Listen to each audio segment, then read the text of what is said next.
Queridos, boa tarde. A gente vai conversar sobre a questão 222 do Livro dos Espíritos, considerações sobre a pluralidade das existências, e assim, não é uma pergunta e não é resposta dos Espíritos. É um comentário, um longo comentário, uma longa argumentação que Allan Kardec faz, comparando o postulado básico da doutrina espírita, que é a reencarnação, com outras visões de mundo, com outras concepções sobre o destino de cada um de nós. Essa conversa, a gente tem que saber que ele estava falando com as pessoas lá de 1800 e alguma coisa.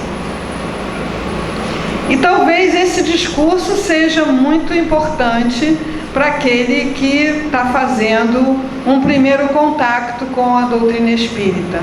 Mas a gente que já está estudando isso há algum tempo, a gente pode achar que pode pular essa 222. Tem o expresso, 222.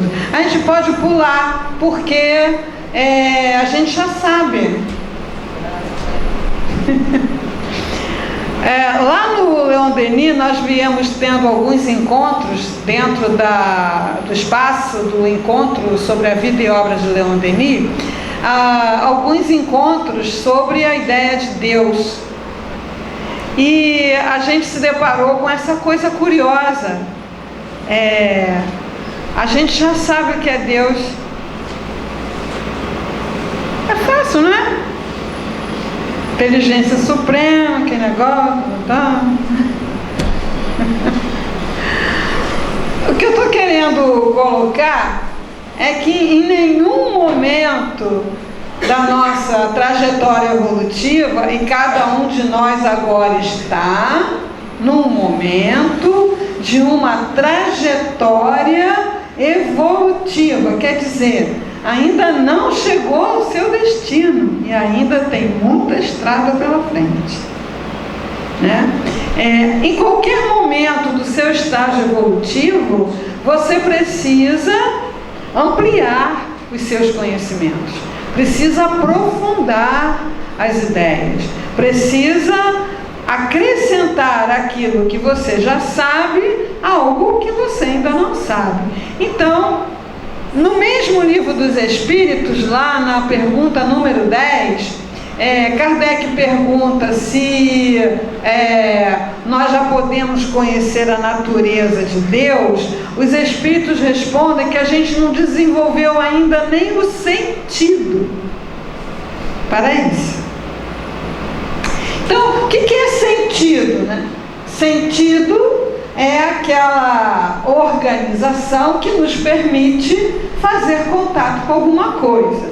Então, pelo sentido da visão, eu faço contato com as imagens dentro de um determinado espectro, Por exemplo, felizmente, nós não podemos enxergar os ácaros, porque senão a gente não ia querer respirar aquele monte de rinoceronte,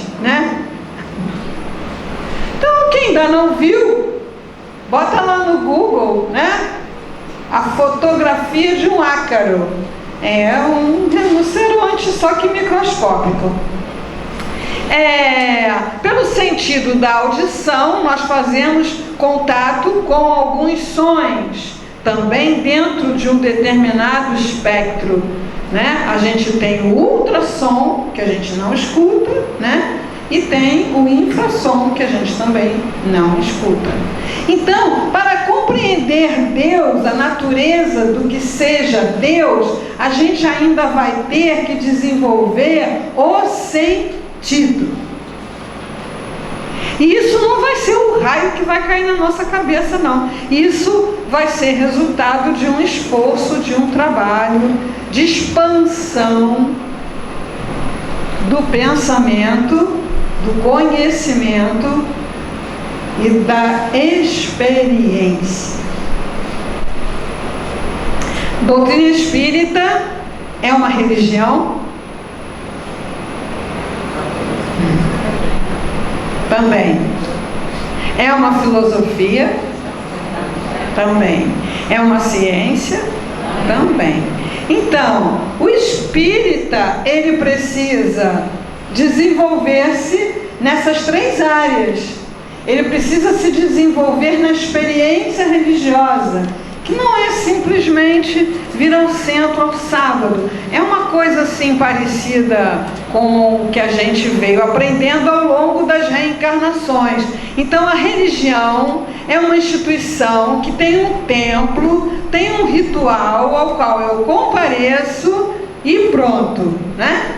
Então a gente observa que tem um muito espiritólico, né? Então o espiritólico, ele vai no centro no sábado, assiste a palestra como ele assistia a missa, né? Bebe a água fluidificada e toma passe como ele tomava hoxa e já sai do centro com cara de santo.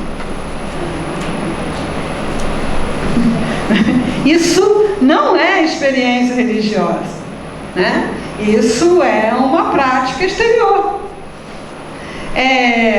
A experiência religiosa, a gente, junto com Leon Denis, tem aprendido algumas coisas, porque ele se deu ao trabalho de escrever para a gente como ele fazia. Sendo uma alma mais evoluída, para a gente é um dever de casa, né? Aonde nós podemos encontrar com Deus? Encontrar Deus. Ele fala, são 2 livros, né? O livro da natureza. Então, quando a gente se dá um tempo, se permite estar junto de uma criação de Deus, de uma expressão da natureza, seja uma árvore, seja uma planta, seja um cachorrinho, seja uma criança, seja uma montanha. Quando a gente se permite estar ali e fazer com que a nossa cabeça sossegue, que a nossa cabeça joga ping-pong o tempo todo, né? O passado manda a bolinha para o futuro manda a bolinha para o presente manda a bolinha, ela só quica no presente, assim, né? Mas tá sempre assim, né? O que aconteceu ontem, o que aconteceu na minha infância, o que aconteceu ano passado, o que aconteceu naquele dia fatídico em que a pior coisa do mundo me aconteceu, e aí o que será que vai me acontecer amanhã, e o que eu vou fazer ano que vem, e o que será quando eu ficar velho, e quando eu ficar ainda mais velho, e quando eu desencarnar. Então a nossa mente fica assim jogando ping-pong. Se a gente conseguir segura a bolinha no presente, né? E estabelecer esse contato com a criação divina, alguma coisa vai acontecer na nossa mente. Quem já fez, já sabe como é que é. Quem nunca fez, está convidado a experimentar. E o outro livro que Leon Denis nos indica para a gente conhecer Deus é o Templo Vivo da Consciência. A consciência é uma palavra a serviço de muitas ideias diferentes. Muitas ideias diferentes. Então, assim, todos vocês que estão aqui, que não estão dormindo, estão conscientes. Do ponto de vista neurológico. Se eu perguntar para você quem é seu nome, aonde você está, que dia é hoje, você vai responder com perfeição e você está consciente. Mas você está consciente? Está consciente de si mesmo? Quem é você? O que você está fazendo aqui? Qual é seu destino? Qual é seu objetivo? Aonde você quer chegar? Aí a gente vai ver que a gente está, mas não está muito não, né? E a consciência pode ser entendida hoje a níveis ainda mais complexos, na medida em que a gente começa a descobrir pelas vias da ciência que as consciências todas vivem em rede, como se fosse uma grande net. Todas as consciências vivem em rede. e em rede com a consciência divina que está presente dessa maneira em todos nós. Então, aquela coisa que Santo Agostinho ensina a fazer no Livro dos Espíritos e que a gente não quer fazer de jeito nenhum, está lá na pergunta 1000, que eu nunca sei qual é uma das últimas, em que ele falava como é que ele fazia. Então ele fazia assim: para se conhecer, porque se conhecer é o meio mais rápido e fácil de alcançar a felicidade. Então isso está lá no Livro dos Espíritos, lá nas últimas perguntas. Alguém aqui não quer melhorar de vida?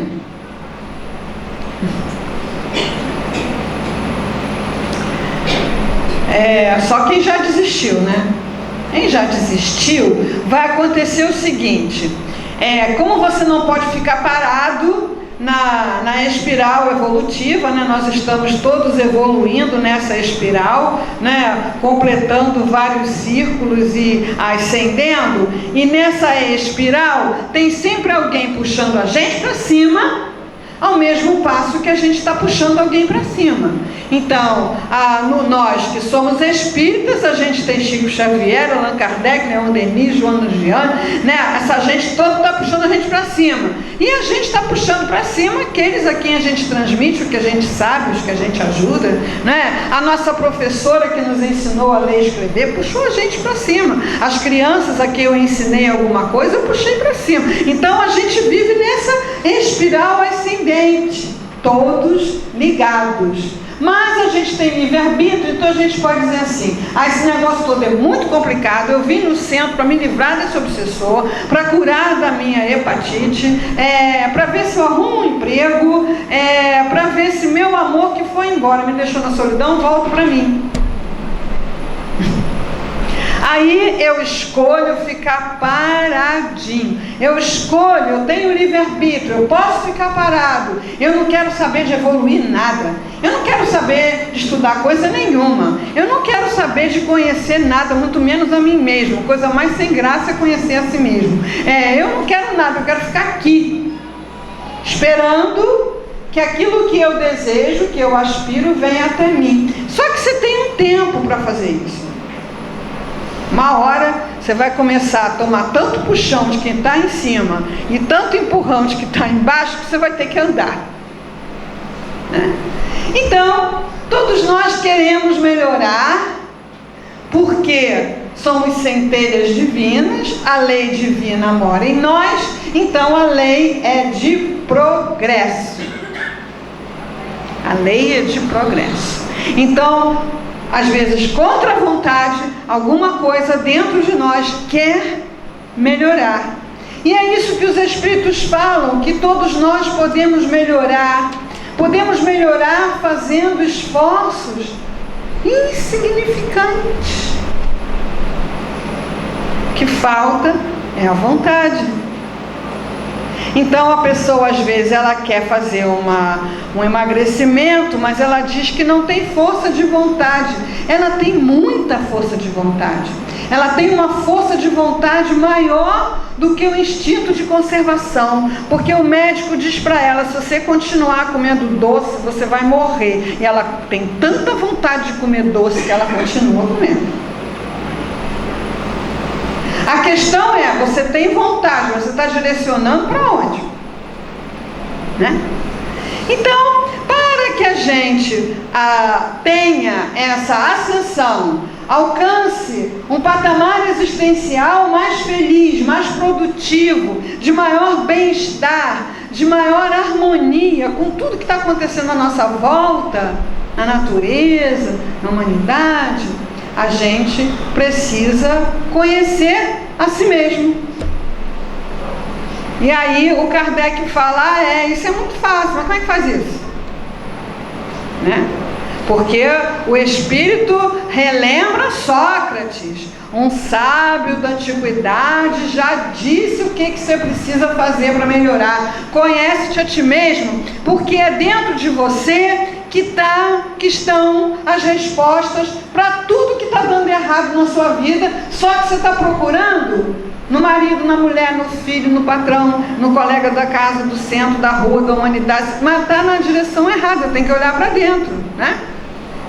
E o Sócrates já pegou cola do templo de Delfos, que é uma coisa ainda mais antiga, que já pegou de outra coisa mais antiga, porque em todos os tempos da humanidade, a revelação vem nos ajudar a adiantar o nosso progresso. Não dá para ficar esperando só a nossa boa vontade de estudar, aprender e crescer. Ocasionalmente vem revelações. A reencarnação, ela está presente em todos os povos, de todas as épocas da humanidade, porque ela foi revelada. Agora, uma vez revelada, ela passa a ser entendida de diferentes maneiras, né? E alguém já entendeu direitinho como é que funciona isso? A gente pensa que a gente já entendeu, né? Ah, os espíritos já entenderam. Não, os espíritas entenderam alguma coisa, mas ainda tem muito para entender, para compreender, para ter a experiência, para poder fazer a ponte entre o que você sabe e o que você vive. Porque você sabe da reencarnação, mas você vive como um espírito em trânsito. Você vive fazendo um estudo de si mesmo, sério, profundo, para saber por que você reencarnou. Você reencarnou para progredir, né? A gente sabe isso, dessa maneira genérica, mas progredir o que é, né? Progredir é adquirir mais conhecimento, é uma asa, e mais virtude, é a outra asa. A nossa asa ainda está muito cotó. Se você palpar aí atrás, você vai achar, né? Então, viver como quem sabe da reencarnação é fazer um profundo trabalho de autoconhecimento para ver o que é que trouxe de vidas passadas para aperfeiçoar na vida presente. Porque você é um espírito em trânsito. Então, todas as suas dificuldades, talentos, vícios, aquelas coisas que a gente do nada acha muito interessantes, muito familiares, estão nessa nossa bagagem que a gente não quer olhar. Então, para viver como quem sabe da reencarnação, a gente precisa olhar para dentro. E aí Santo Agostinho dá aquela mensagem sensacional, em que ele fala que a gente precisa se fazer perguntas, multiplicar essas perguntas. Por que é que eu gosto tanto da cultura desse país, daquele por que é que eu tenho tanta afinidade por esse momento da história? Por que é que eu pareço um estranho no ninho dentro da minha família? Quando a gente acha isso, a gente sempre acha que é porque a gente é melhor do que eles, mas não é não, a gente só é diferente, né? Por que que eu tenho facilidade para algumas coisas e muita dificuldade para outras? Eu fiz sofrer muito os meus professores de matemática, porque eu era uma aluna muito boa de quase tudo, menos de matemática, simplesmente porque eu me recusava a estudar matemática, né? E os professores ficavam, mas menina, como é que pode? Não gosto da sua matéria, a rebeldia. Não gosto, não vou estudar. Aí o que acontecia? No meu tempo era a segunda época, né? Chegava o fim do ano, todo mundo passava, e eu ficava em segunda época estudando janeiro e fevereiro, porque a prova era só em fevereiro, estudando o quê? Matemática. Custou cair a ficha, foram 3 anos de segunda época, né? Então assim, por que isso? Eu tenho certeza certeza que qualquer um de vocês, se começar a fazer essas perguntas, a olhar para a sua trajetória, dentro da família, na escola, o trabalho para o qual você se direcionou, a gente se direciona sempre para o trabalho para o qual tem talento, afinidade? Não. Às vezes a gente se direciona para o que dá dinheiro, para o que dá prestígio, para o que dá autonomia, e aí queremos sufocar a nossa alma para ir atrás daquele negócio que não tem nada a ver com a gente. E quando a gente casou, tudo que a gente queria era dar amor para aquela pessoa, né?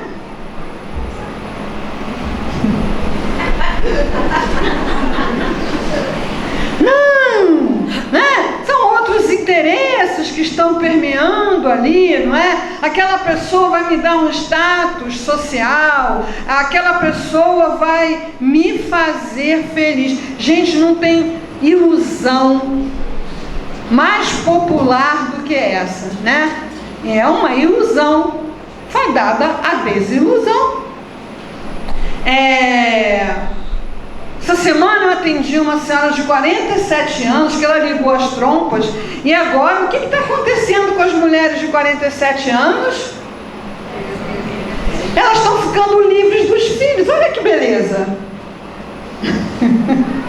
Mas os filhos vieram para atender ao desejo, à ilusão dela de terem alguém para elas tomarem conta, para elas cuidarem, para depender delas e para cuidar delas. Aí, quando vem a desilusão, porque se ela foi bem sucedida, seus filhos estão se tornando pessoas autônomas, estão indo cuidar do futuro, que é a vida deles, e você, com 47 anos, trompa ligada, quer fazer fertilização in vitro para arrumar outro neném para cuidar. Com a pressão alta, com a coluna acabada, né? E eu penso assim, você cuidar de uma criança pequena na faixa dos 50 ainda passa, mas lidar com um adolescente na faixa dos 60 e tanto é a visão do inferno.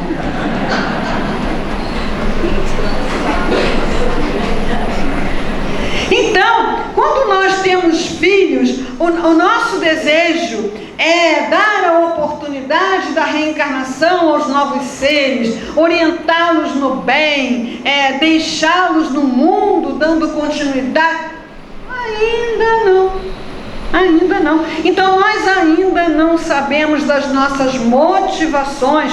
Como vamos saber das nossas motivações para ver se elas estão na orientação correta ou se elas estão precisando de uma compreensão do entendimento? Então é fato que em vidas passadas todos tivemos a experiência da solidão, do abandono. No Evangelho tem umas orientações sobre os cuidados com os pais idosos. Por quê? Porque não tinha estatuto do idoso, não. E também não tinha ainda o mínimo de desenvolvimento moral para as pessoas ficarem constrangidas de colocar o seu pai velho, sua mãe velha na rua. Mas no tempo que foi publicado o Evangelho, precisou o Espírito vir dizer, olha, então com certeza nós fomos esses velhos abandonados, né? Também, mas também foram os filhos que abandonaram, eles estavam morrendo de medo que aconteça a mesma coisa. Enfim, para você poder viver como um espírito reencarnado, de verdade, você não fala de reencarnação só no centro espírita. O seu conhecimento de reencarnação não se limita aos romances para saber quem foi o que na outra vida, que agora está pagando não sei o que lá. Mais do que isso, viver como um espírito reencarnado é olhar para dentro para saber o que você traz. que você traz para aperfeiçoar? O que você traz para melhorar? O que você traz para embelezar? A nossa cultura nos coloca diante dessa situação do embelezamento do corpo como uma meta existencial. Isso é uma coisa fadada ao sofrimento, muito sofrimento. E é uma coisa até meio patética, né? Porque, por mais que você malhe o corpo, que você bombe o corpo, que você enfeite o corpo, ele vai para aquele lugar onde vão todos. Logo que surgiu essa moda de emendar cabelo, eu estava pensando sobre isso, né? Porque a minha amiga trabalhava num salão que fazia isso, e ela falou assim, tem cabelos ali que leva 2 dias para emendar e custa 8 mil, sei quantos mil, né? Para emendar o cabelo.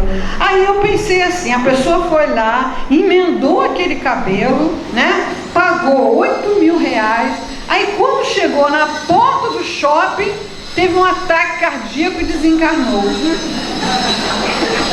Aí o que faz com o cabelo? Sinceramente eu não sei. Tira o cabelo para vender de novo? Enterra com o cabelo? Mas aí a família vai chegar? Não, a minha mãe era mulata, essa aí é uma loura sueca, essa não é minha mãe. Então, é uma criancice. É unha, né? No outro dia também, porque eu sou meio desatualizada com essas coisas, as pessoas ficam enfiando umas unhas de porcelana e aquilo mata a unha. Mata a unha. Entendeu? Então a pessoa tem que estar sempre enfiando, aquilo leva horas, né? Para emendar. Aí pega uma unha, pinta um passarinho, pega outra unha, pinta uma florzinha, pega outra unha. Isso não é mais vaidade, isso é loucura. Por quê? Porque o tempo existencial que você tem é o mesmo. E você está fazendo uma escolha. E que escolha que você está fazendo? Uma escolha de um espírito em evolução que reencarnou trazendo umas questões para resolver e um espaço de aprendizado para realizar? Não, não. Então, a gente precisa estar sempre fazendo esse trabalho de autoconhecimento, porque dentro de nós estão todas as respostas. Por que essa pessoa me magoa? Ninguém magoa você. O que em mim fica magoado quando essa pessoa age assim ou assado? Virou até um versinho, né? Seu Cornélio Pires do Gilberto que anda por aqui, né? Um exemplo interessante é que as pessoas que julgaram, condenaram e assassinaram Jesus, elas fizeram de tudo para humilhá-lo. Elas não queriam só matá-lo, elas queriam humilhá-lo. Então colocaram uma coroa de espinho, deram lá um cetro, que era um bastão cheio de imundície, puseram um manto todo sujo, puseram lá Jesus, rei dos judeus, não sei o que lá. Vocês acham que elas conseguiram humilhar Jesus? Não passa nem perto, né? Passa nem perto. É tipo quando a criancinha está zangada com a gente, diz assim, você é feia. Agora, tem gente que é tão inseguro, tem uma tal baixa estima, que fica magoado até com criancinha, né? Né? Eu vi um palestrante contando uma história da pessoa que tinha uma gata que saía de noite para passear, quando acabava o passeio e voltava para casa. E naquele dia a gata não voltou para casa. Então ela foi lá e trancou o buraco por onde a gata entrava e pensou assim, você não chegou na hora, agora você vai ficar aí fora. A pessoa ficou magoada com a gata, se sentiu abandonada pela gata, traída pela gata. Então, o problema é a gata? Não, é alguma coisa dentro da pessoa. Então, ninguém tem o poder de nos magoar, a menos que alguma coisa dentro de mim dê ligação para aquilo. Mas nem se me falar umas coisas grosseiras, mas nem se me propuser fazer uma coisa e na hora me deixar na mão, mas nem se fala mal de mim para os outros, se eu não tiver dentro de mim uma ferida aberta, mal cicatrizada, que vá justamente sangrar com essas agulhadas, a pessoa falou grosserias porque ela é grosseira. A pessoa não atendeu ao compromisso porque ela não é comprometida. Não tem nada a ver comigo. Então, da onde é que vem essas feridas, né? Vem lá das questões de vidas passadas, mas vem da infância, dessa própria vida. Olha, a infância dessa própria vida, ela pode ser acessada pela memória do cérebro físico. Não precisa nem fazer hipnose. Então, quando nós nascemos, o espírito está num estado de perturbação. Ele vai precisar se ajustar àquele cérebro novo.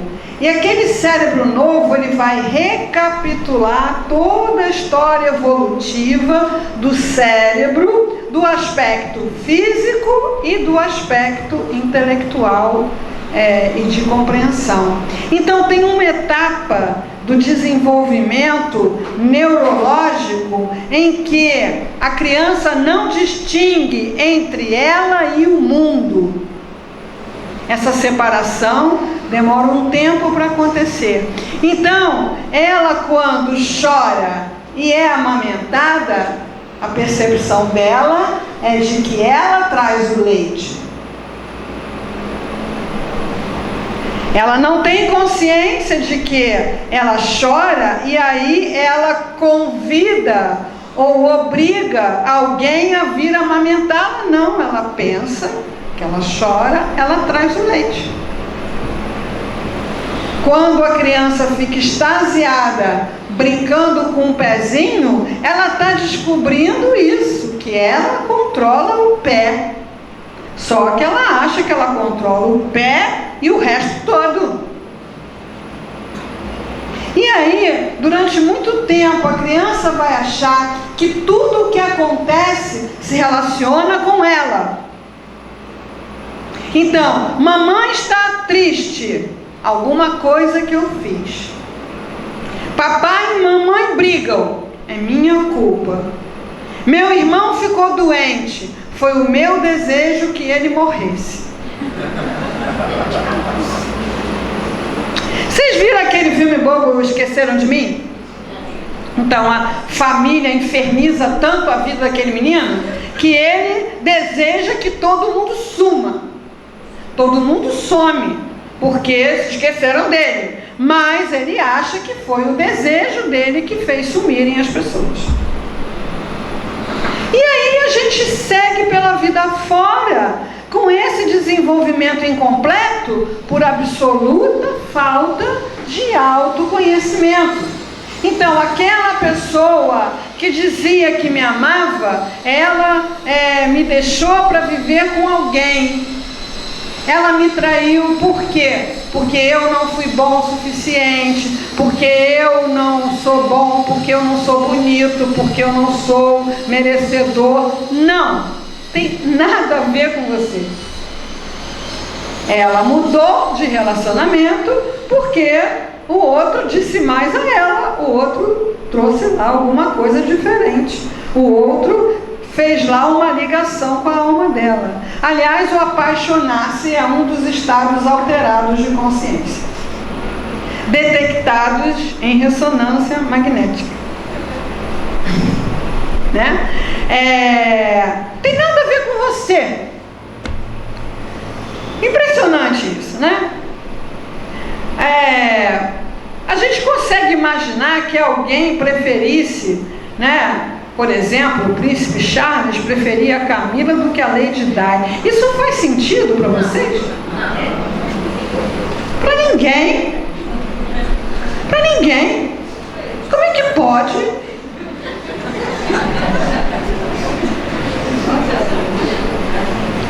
Então, fica claro que as pessoas não escolhem essas ou aquelas porque essas são mais bonitas, porque essas são mais interessantes, mais jovens, mais ricas. Não, o que faz as pessoas escolherem outras pessoas está lá na alma delas. Tem nada a ver com você. Eu sei que é chato, a gente quer que tudo seja por nossa causa, mas infelizmente não é.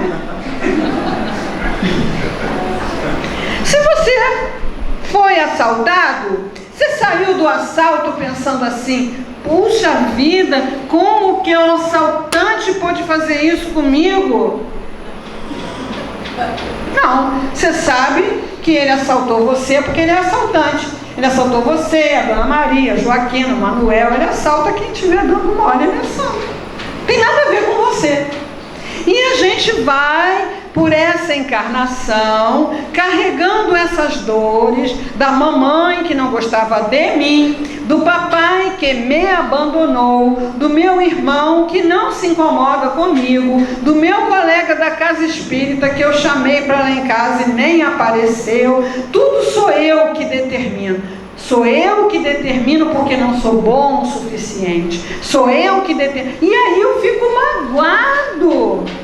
Eu fico magoado porque eu sou inseguro, porque eu tenho problemas na construção da minha personalidade. Então eu posso ir a vidas passadas e saber que a história passada da humanidade não deu vida boa para ninguém. Todos chegamos hoje no melhor momento da vida da humanidade na Terra. Essa história que antigamente era melhor é falta de reflexão. Os espíritos, Kardec faz essa pergunta e os espíritos são categóricos: você está enganado. Estuda o passado da humanidade. Os pais, até a época do meu pai, por exemplo, até do meu marido, que ele é um pouquinho mais idoso do que eu, né? Os pais tinham direito de vida e morte sobre os filhos.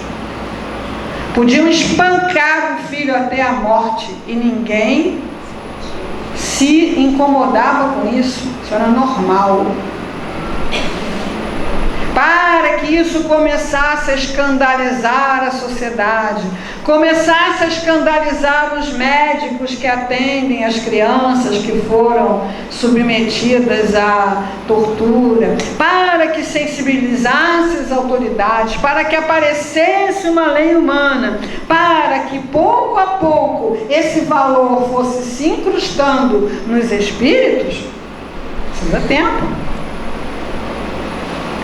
Então, o nosso passado é um arquivo que nós podemos acessar, mas não vivemos como espíritos reencarnados, então não acessamos. E o futuro? O seu futuro vai ser bom? Com certeza. O que você está fazendo para isso?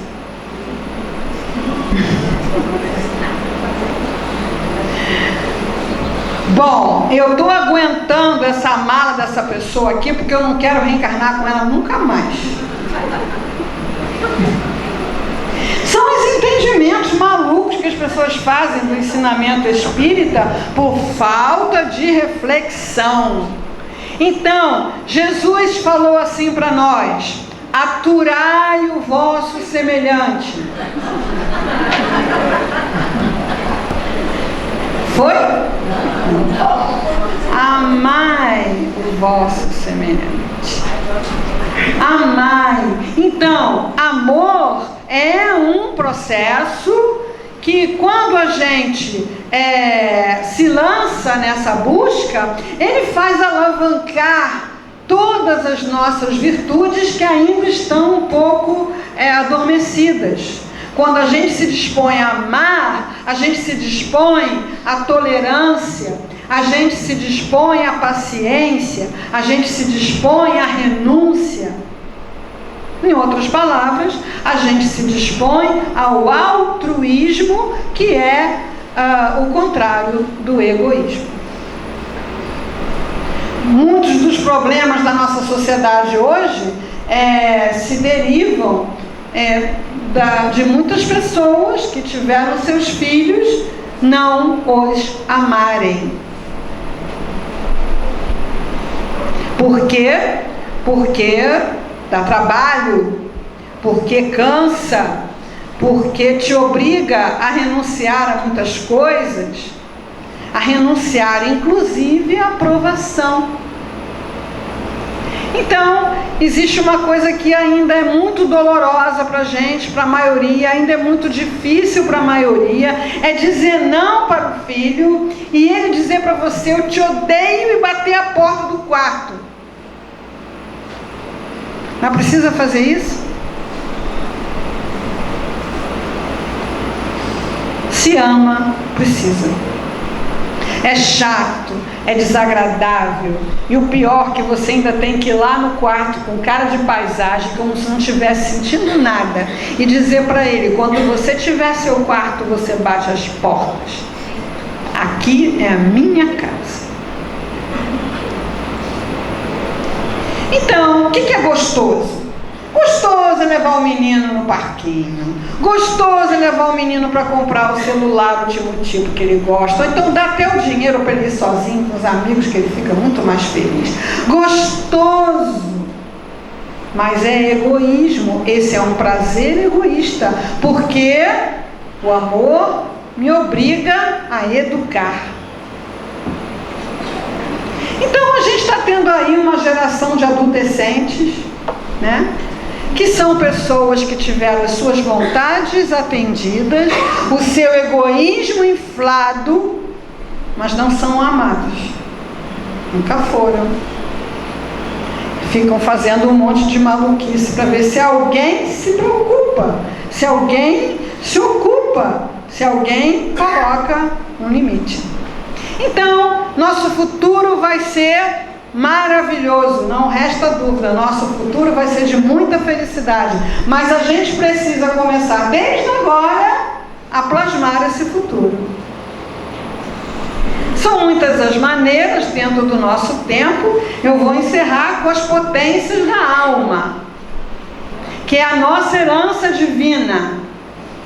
Então, para que meu futuro seja melhor, eu preciso de uma vontade mais afinizada com a vontade de Deus. Quando a minha vontade está em harmonia com a vontade de Deus, não tem nenhuma força no universo que se lhe oponha.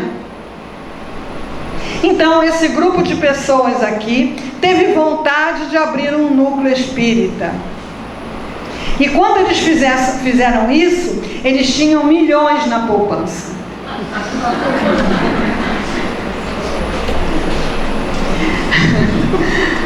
Eles tinham pelo menos umas 100 pessoas dispostas a trabalhar duro. Eles apenas... Isso é da vontade de Deus, que haja um núcleo que fale do bem, que faça o bem. Então, quando você se dispõe a falar do bem e a fazer o bem, o dinheiro aparece, as pessoas aparecem, as situações aparecem. Aparecem os cobradores também. É o problema deles. Né? Acompanhe a vida desses missionários para você ver, né? É possível libertar a Índia da poderosa Grã-Bretanha? É possível acabar com o apartheid na África do Sul e ter um presidente negro? É possível construir um hospital na Índia contra tudo e contra todos, inclusive contra os doentes, porque lá a ideia de karma é tão arraigada que o doente quer morrer na rua para queimar o karma dele. Você leva ele para o hospital contra a vontade dele, né? É fácil? Não é fácil, mas é irresistível. o bem é irresistível. Então, vamos fortalecer a nossa vontade. Vamos enriquecer o nosso pensamento. A gente ainda não sabe o que é Deus, não. A gente só sabe o que não é. Não é um velho barbudo, não é uma mulher de 100 braços, né? Não é. Mas então é o quê? Vamos ampliar as novas descobertas sobre a criação do universo. Deixa a gente tonto, né? Então hoje a gente está usando aí um modelo corporal à base de carbono, nitrogênio, ferro, né? De onde vieram esses elementos? Do colapso das estrelas, né? Então as estrelas, elas entram em colapso, explodem. Esses elementos, eles são formados nessas pressões e temperaturas altíssimas, e quando elas explodem, elas espalham esses elementos pelo universo, e aqui foram organizados esses equipamentos aí. Vamos fortalecer o nosso pensamento pelo estudo, pelo ato filosofante, porque doutrina espírita é filosofia. Vamos fortalecer o nosso amor. Nosso amor ainda está tão fraquinho, né? Que quem é Flamengo ainda não ama a torcida do Vasco. Olha que bobeira.